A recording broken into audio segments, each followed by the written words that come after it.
What's up, guys? Welcome back to another episode of Reffing with the Sappers. Happy to have Carlos back on with us. Help review this game from July 20th. This was an interesting match, or at least the ending of it was interesting. I'm going to try to build in a clip here where I've shared on the channel's Instagram feed of a parent issue at the end of this match. So here's a little preview of it. But we'll get to that at the very end of this. But I want you guys to see kind of how the game progressed and everything that built up to that. Ironically, for me, this was a rather chill game without much happening. And I think you'll see that through the match until we get to the very end when it gets kind of blows up out of nowhere. So, but Carlos, happy to have you on. This was a tournament match and you were the assigner for this match. And side coordinator. I was there watching the game. Yeah, you were 30 yards away or something when this happened, I think. But yeah, so I think you even received the complaints after the match. So let's get it going. As we gear up to get this game started, I do want to highlight this was 3 o'clock in the afternoon. It was a tournament. I think this was my fifth game of the day, and it was hot. 108. Yeah, 108 Fahrenheit. So at kickoff of this match, so I was on my fifth game. Please understand, I am trying to work on my movement, but I was conserving energy because not only was this my fifth game of the day, I also had at least two more after this for this day. So my movement I was trying to manage, but it was hot for both me and the players and everybody out there.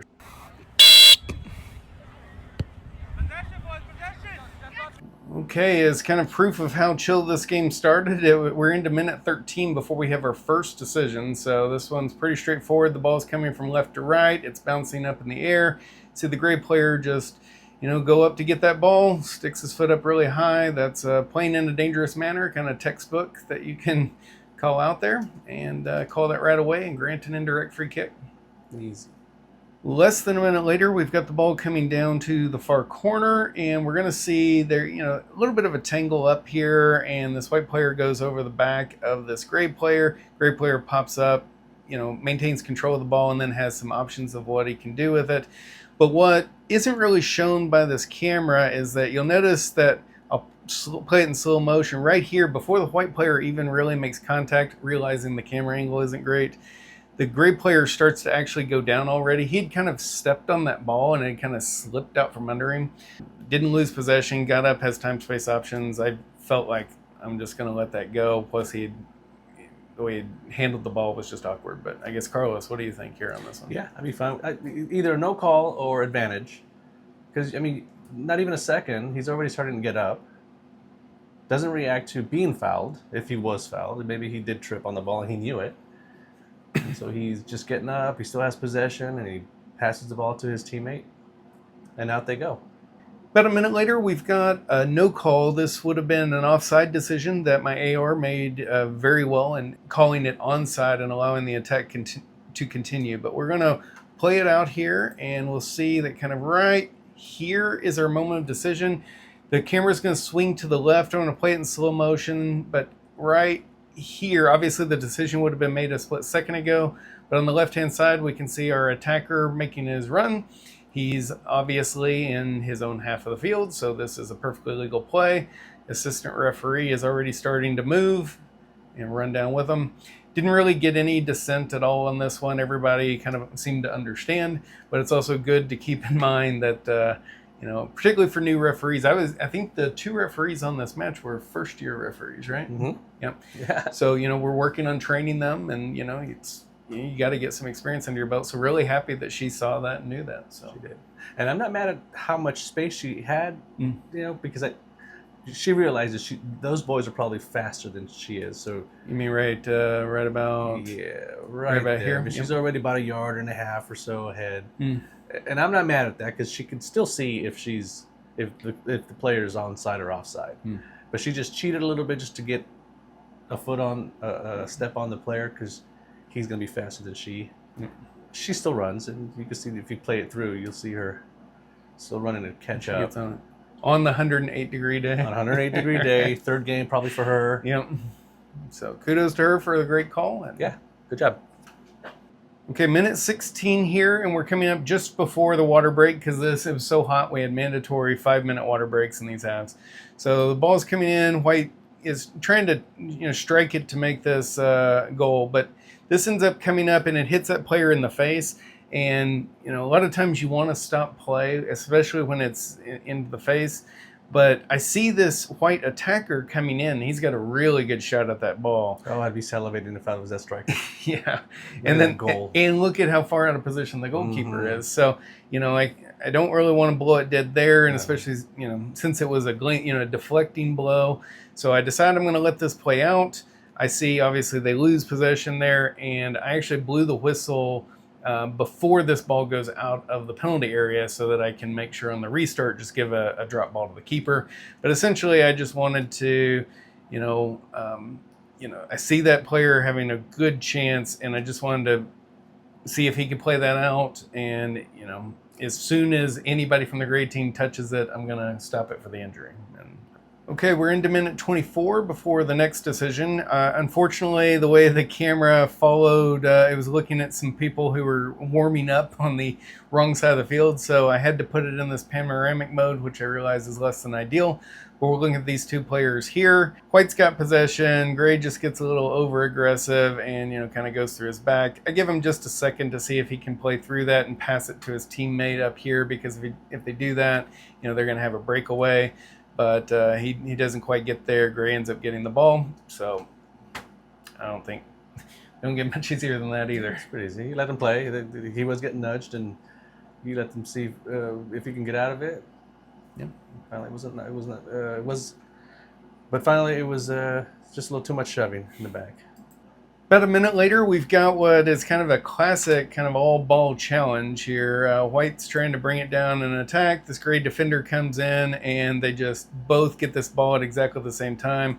This is the kind of thing that spectators sometimes, not in this game, the spectators sometimes get upset about. Oh, he tripped my baby or tripped my player, right? But actually, if we listen to the audio, I think you can even hear the clear thunk of the ball. Into minute 27 here, we've got what is a fairly straightforward call. I don't know why, for some reason this camera that I have, when it gets really hot, sometimes it gets grainy. We're gonna look on the far side of the field. We'll see the ball's coming up here, and we see this gray player just, look for a little extra space, push that white player off the ball, and I call that right away. It's funny watching myself on video here. I can tell I'm getting hot and tired. Right? I can just see in my body language. I think you even hear it when I tell them whose kick it is. Let's listen to the audio. White kick. It's funny because in my mind I'm thinking white kick. I had no memory of saying black kick. The jerseys are actually gray. Yeah, so you're probably combining the two colors. Gray's a pet peeve color for you. We won't talk about that. So that last call ended up being our final call of the first half. It was a pretty chill first half. Obviously only 7 decisions, and some of those were, there's really not a lot to them. But we end up going into halftime here. Halftime. Usually during halftime, you end up doing kind of a review with your crew, particularly if it's one of those games that has the, obviously some temperature going up in the match. This had not been one of those games. Obviously, we've had 7 decisions. They've all been pretty light.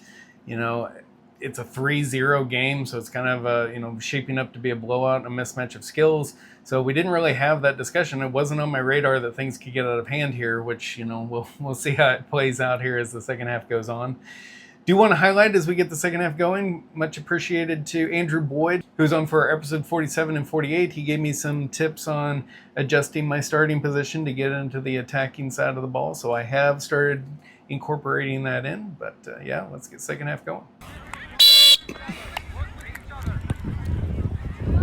3 minutes into the second half, we're looking on the far side of the field. There's going to be a throw in, and then as the ball comes up, this white player does a touch and then tries to kick it up the field. And then we see in the process, this gray player kind of gets, some contact on him and he goes down. There's an argument to be made that this would be a kick, but in all honesty, what I saw in the field and what I think I see here in the video is that white player, his leg is not coming up high at the ball, so I don't think it's a dangerous play. He's not lunging out at it. It almost just seems like the gray player just comes in kind of clumsily and just kind of runs in there. So at the time I thought, look, I'm just going to let that play. What do you think though, Carlos? I agree. The white player's in the motion of kicking the ball. It's all one motion, doesn't do anything extra. Gray just comes in a little too close, gets a little contact. He does go down, and if you let it play, I would be concerned about injury, maybe stopping play for injury, but he starts to get up. So play moves on. Okay, minute 40. We've got white on an attack, bringing the ball up, and then we see him go down. But we also see this gray player, reach out and win the ball. Now, part of the reason I flagged this one is that, just the way that he falls, it's a little bit awkward. I made this a no call on the pitch as winning the ball. I do think if we play it in super slow motion, there's a little bit of contact right there before he gets to the ball. Play it again here at full speed so you can see the difference. You barely even notice it at full speed. At slow motion, you see it a little bit more, but I guess, Carlos, what do you think? His Gray's arm's not extended. Yep. He's pretty much shoulder to shoulder. He just come in and nudges, but stretches his leg out to kick the ball, and he makes contact with the ball. No other parts of White's body are being kicked or tripped or pushed. It would depend on the angle too of the referee. If the referee thought he saw arm coming out, maybe, but from this angle, it looks like soccer to me. On to minute 42. By the way, I haven't been reading off whenever the goals have been scored, but Gray is now leading 5-0. They've already scored a couple more goals in the second half, so it's clearly a kind of a blowout game. But White's bringing up the ball here. Gray kind of steals it from him, and then this white player tries to reach back, and he is trying to kick the ball. In the process, he just misses it. He's a half heartbeat late on that. Obviously kicks his player right in the shin. He goes down hard, and I end up blowing the whistle, giving them the direct free kick there. So now we're into minute 55, and Gray has just scored another goal. So now it is 6-0. We are in those final kind of 5 minutes when we get to the moment that we've kind of all been waiting for this game. And let's watch it play out here, and then I'm going to explain this before we talk about what happened on the sideline. So Gray's bringing the ball back here, does a pass back to his keeper just to reset. The keeper mistouches it. This white player comes up, does a really nice touch around him. Goalkeeper throws his leg out to try to save the ball, misses it, is a little bit late to it, and that player goes straight down. So then I kind of watch quickly to see if that ball is going to roll in. I can see both. It doesn't have the momentum to carry it into the ball, but then there's also a Gray defender that's going to get there even if it, might have slowly rolled in. So now there's a lot to unpack here. Obviously there with the player coming over and, I'm thinking DOGSO, I'm thinking red card, but let's actually see what the laws of the game have to say about this situation. So when we go over to IFAB, and I'm going specifically to Law 12.3, so fouls and misconduct under disciplinary actions, and we scroll down to this DOGSO, or denying an obvious goal scoring opportunity. I'm not going to read all of this out, but I'm going to jump here to the following considerations. Distance between the offense and the goal. Obviously, in this case, the player was immediately in front of the goal. Direction of play. Obviously, it's going straight into the goal. Likelihood of gaining and controlling the ball. Yep, if he wasn't fouled, he's going straight in, and there was no other defenders in his way. So this is very, very clearly a DOGSO situation. 100%. It's for those reasons that I was thinking red card. And then I remembered fairly quickly this first paragraph up here. Specifically this section of where a player commits an offense against an opponent within their own penalty area which denies an opponent an obvious goal scoring opportunity, the referee awards a penalty kick, which I've done here, and the offender is cautioned if the offense was an attempt to play or challenge for the ball. In all other circumstances, such as holding, pulling, pushing, and no possibility to play the ball, the offending player must be sent off. And so this is saying if it was an attempt to play the ball and you grant the penalty kick, the player should be cautioned. Let's just play this in slow motion here. This ball gets touched to the side. The ball is still in front of the keeper, between them, and that keeper's already trying to make that lunge out in order to try to keep this ball from going past him. And then he just, he's a little bit late to it, and he clips the player. So it's very obviously an attempt to play the ball, and it's obviously DOGSO. So Yep. Distance, direction, control. So I don't think there's any dispute here that ultimately I arrived at the correct decision. 100%.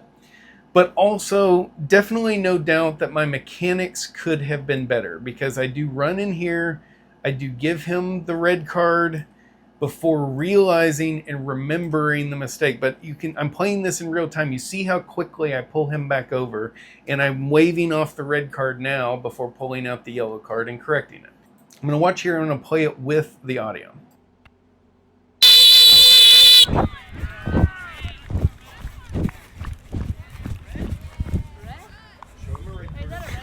Bad. Hey, clear. My bad.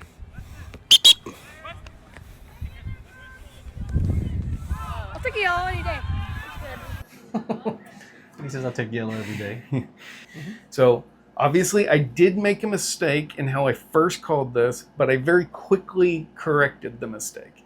And if I were a better referee, maybe I wouldn't have made that mistake in the first place. But I feel like I fairly quickly got it right. Yep.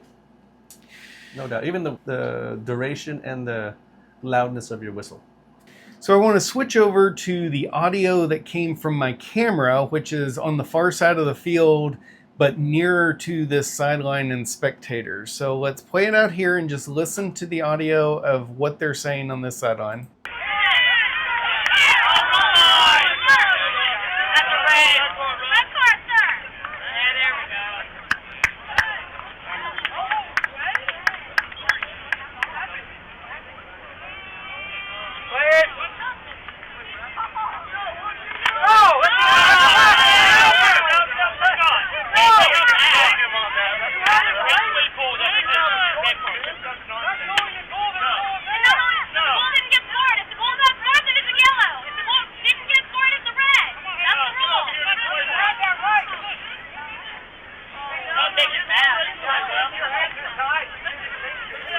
So now you can hear they're obviously upset. They clearly think it should be a red. And, they were obviously happy when I had initially given the red. But you see me there, wave it off, then pull out the yellow card, and then I decide I'm going to come over. Now I'm going to switch back over, and we're going to listen to the audio while I actually talk to this coach in this sideline. And I'm going to let it play all the way through so that we can listen to everything that's said up to the end, and then we'll come back and we'll break it down. But bear with us while we listen to what's said here. Now remember, the microphone is right on my chest, just like this one is here now. You can hear very clearly what happens within, say, 1 or 2 yards. You've got to listen a little bit more to hear what is said a little bit further away. That's the easiest red card you can give. So, Coach, it was denying an obvious goal scoring opportunity. Correct, last man. That's a red card. And per the laws of the game, if it's an attempt to play the ball... No! He takes a touch by him, he just kicks him. If, per the laws of the game... No, you had it right. You had it right. You made the right call. Coach. And you changed your call for what reason? Coach, I'm going to give you 10 seconds to say what you want to say. No. Yes. And what then made we're you gonna be change the done. call? You made the right call. I tried to explain and you're not listening. I'm going to give you 10 seconds I'm asking you to explain why you changed your call. You made the right call. Well, will you listen or are you going to I'm argue? asking you the explanation. Then listen. Per the laws of the game, if it's an attempt to... Okay, we're going to give a yellow card for that. Okay. Per the laws of the game, if it's an attempt to play the ball and you grant a penalty kick, then you grant a yellow card and not the red card. Come. This is a great way to Okay. After this, I will come and show you. I've got the book in my bag. Okay, who's the head coach? All right. So you get the yellow card. You get the yellow card for them. I understand. They are now on a warning. I understand. If we have another problem from any spectator, I'll leave. We're going to clear everyone out, not just the one causing the problem, okay? Okay. All right? Clean. Go ahead, clean. Coach. All right, everybody's gone. We're not restarting the game. On the right call that got changed. You're gonna give me the red card now. He just said fuck You're you. gonna give me the red card. He just said fuck you to me. We'll move. That's not fair. End the game and just go on with this. That's absolute nonsense. Figure out how to referee for this video. That's not right.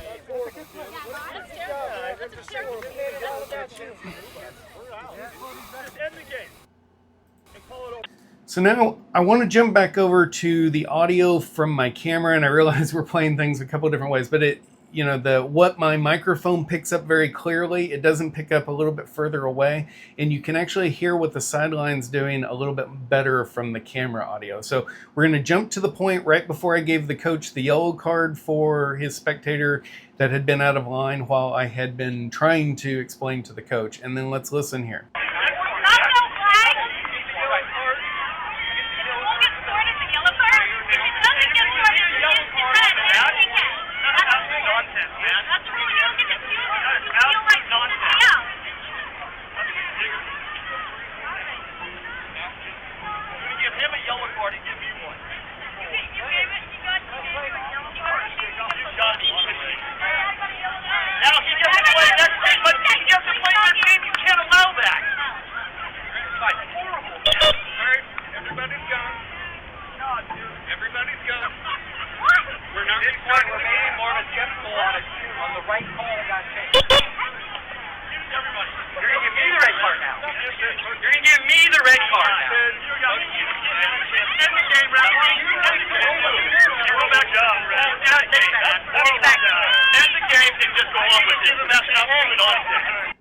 It was kind of at this point where I wasn't sure what was going to happen, right?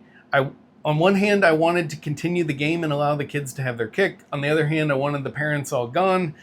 And, I'm not sure what's going to happen with my crew and I now have, because of the way that I record for these, I have both the microphone that I have on my shirt, but then I also have in a runner's strap underneath my shirt, I have my phone. So I actually pulled my phone out, took a few steps back from the sideline, and began recording, hoping that, I know that might be a little bit of it could be viewed as an escalation, but I also viewed it as a self-protection, like if they were going to maybe come after my assistant ref and I would clearly have it on video, so maybe that would at least give them some pause. So let's actually watch what happens there. Yeah, take a picture of me. Right. I'll give you my name. You're horrible. That's fine. Record it all, man. That's the rule. That's not the judgment call, man.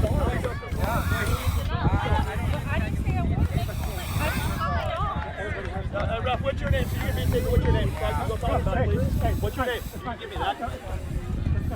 What's your name, too? That's not a judgment call. That's an incorrect judgment. Thank you very much. Save yourself. Claim on yourself.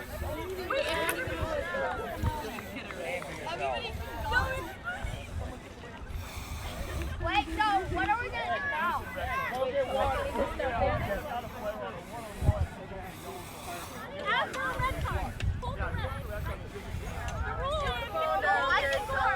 All right, so that is everything that happened. Both you were able to hear from my field audio as well as the camera audio, and even from my phone what I got at the end of it. I had still hoped kind of up to that moment maybe we could go ahead and just finish out this penalty kick. But at that point, kind of my watch went off with the time was done. It's a 6-0 game. They clearly weren't all leaving. Some of them were sticking around, and I just said, you know what, this game's over. Plus, it's a tournament, and you got to get the next game started, right? So, and this goal would have made no difference at all. So, it's unfortunate that it's actually the first time I have ever abandoned a match. I can technically abandon and not finished out something.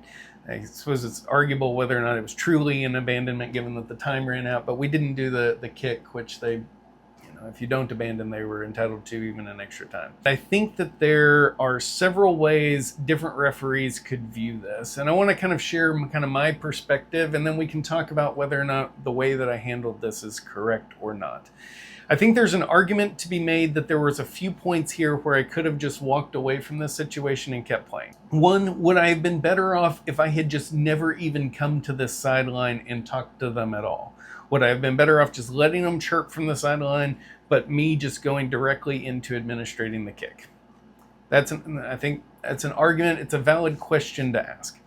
The other moment that maybe I could have walked away is there's the point where I tell the coach I'm going to clear the sideline, and then I start to walk back out on the field, and they did continue to chirp, but I could have just kept walking, right? I could have just kept going out on the field, let that roll off my back, and gone back, administrate this kick, and we wouldn't have ended up here. But I also, at the level where I referee, I take it a little bit as a personal mission to try to pave the way for younger refs who are trying to come behind me.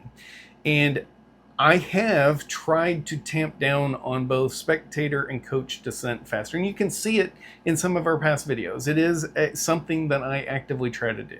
Every single time that I've ever taken a harder line on dissent, the very next time I do that, team, sometimes even the same weekend if it's a tournament, they are night and day better. I'm assuming that they're also better behaved with other refs as well, which is kind of my goal for the younger, less experienced referees who come in behind. I think there's also a question to be asked here of why did I clear the entire sideline and not just the one or two people who were kind of out of line? And that's also a choice that I actively make, because for me it's a little bit more of a military style. Like, I want those other people, the people who aren't bad actors, to become part of the enforcement mechanism for me. Right? If they know they're going to have to leave, if they don't help deal with the one or two people, then they will speak up and help manage the situation. So like, I almost guarantee you the next time this team has an issue, like the people who weren't problems on the sideline are going to be telling those people, no, sit down, stop. So I view that as like getting the community together. But I also understand why some people would view it as unfair. So with that, I guess I'll pause there. And I guess, Carlos, I want to ask, what do you see out of the situation, and what are your thoughts? Well, you said it. I mean, there's a couple schools of thought, right? You could either choose not to explain what you did and continue with the game. They're going to be yelling. Who cares? Finish the game. You have 5 minutes left. Less than 5 minutes left. You got a PK to kick. You actually made the right call, right? Even though you showed the red, you corrected yourself. Everything was correct. Even up to where you came up, I probably would have done this too. I would have gone up to the coach and said, look, coach, I made a mistake with the red. This is why. And he's hot. I would have calmed him down. I know you like the 10-second thing. I would select when to use that. I would say I'm experimenting with it. Okay. And I've had it work really, really well. Yes. If you look back on episode 49, it worked great. I remember that one, yes. Didn't work so well on this one. So I would be selective on that one in case, because on this one, he wanted the explanation. You kind of were talking over each other. Okay, here's the explanation, nice and calm, and you were, but calm him down a little bit more. Explain it to him. And then I guess the stuff was said by the sideline. You heard that. You said, okay, I'm going to give you, one of your coaches, a yellow for that one, because I would have given the yellow and honestly jogged back to the penalty kick and focused on the game itself and the boys. I might have even pulled, if there were captains, I would have pulled both captains over and said, look, this is what happened. Explain it to the players, because on the field, if you explain it to the players and they understand, I think the game goes better when you include the captains in on it. And then the sideline could be yelling, whatever, doing whatever they want. Give the coaches time to settle them down as well. Because they were all worked up. Everybody was worked up. You gave the yellow to the coach. Coach, please control your spectators. I don't want to have to come back here and give you the second yellow. and then give them a chance to control their spectators. Eventually, hopefully someone on the sideline will know the rules, the laws, and maybe explain it to somebody, and then they'll explain to somebody else. Eventually they'll realize that you were correct. But if they don't, doesn't matter. Go to the game, finish the game. You have one PK to kick. They score or not, whatever. You have a few minutes left on the game anyway. Then possibly you still finish the game. Afterward, maybe I'd go back to the coach if everything's calmed down and try to make sure that they understand. I wouldn't worry about the spectators. I'd explain it to the coach. And if still nothing, okay, we're done. Game's over anyway. Well, let's go back to my tent. Let us know in the comments. Obviously, I expect this one to drive quite a bit of discussion. Do you think this is right? Do you think it's wrong? We've talked about the different schools of thought here. Honestly, I'm not sure if my school of thought is right. I am still, working on experimenting with those. But I feel like every time that I've taken a harder line on dissent, it makes it better for the next crew that comes in. And that's why I do it. Maybe I'm wrong. And I probably wouldn't do it if this was a higher level match because they're just different dynamics. But please let us know in the comments. Please constructive comments, ideally. And we'll listen to those. We'll read them. So let's talk about how we score that for the channel. So obviously there was the foul, a card needed, and then we had to choose which color card. So that's per the rules of the channel, that's 3 decisions, all of which we agree are correct. And then we've got what happened here on the sideline, and we've talked about the schools of thought about whether or not, that's correct or not, or too much. I do feel like I could have handled this better, and probably, me being on my 5th game and it being 108 degrees Fahrenheit factored into how short my fuse was on it. But I guess, Carlos, what do you think here in terms of like an appropriate, how we deal with that? Yeah, I think you were so close to the end of the game that the focus should be on the boys, the game. So parents over here are being dumb. They're being silly, so let them be silly. You've already warned them, cautioned the coach. You go finish the game. You got a few minutes left. Let them take the penalty kick. You're well within your rights to, after the penalty kick, whether they score or not, end the game, because 5 minutes had already gone by, so you at least give them a chance to kick the penalty kick. So appropriate here, probably to take a point deduction just out of probably that as a lesson. Could have been, and in any of those steps, something could have happened. Yeah. Okay. So let's take a look at our Sapper score. So with 13 decisions, and we're going to say 1 deduction, that gives us a final Sapper score of 92.3%, which is in our classification as a good game, actually on the upper level of a good game. I do actually think this is one of probably the fewest decisions we've had in any match. And as you saw throughout the game, none of those were controversial at all. And in fact, I think there was a fairly even foul count going both directions. I didn't actually count them, but White might have even been ahead in the foul count. It's just really odd that all of that just happened right there at the very end. Obviously, I might have contributed to that, and we've talked about that, but let us know in the comments how you would have handled it differently. And again, please be respectful of each other, as there's different schools of thought in how we approach this, but let's all kind of learn together.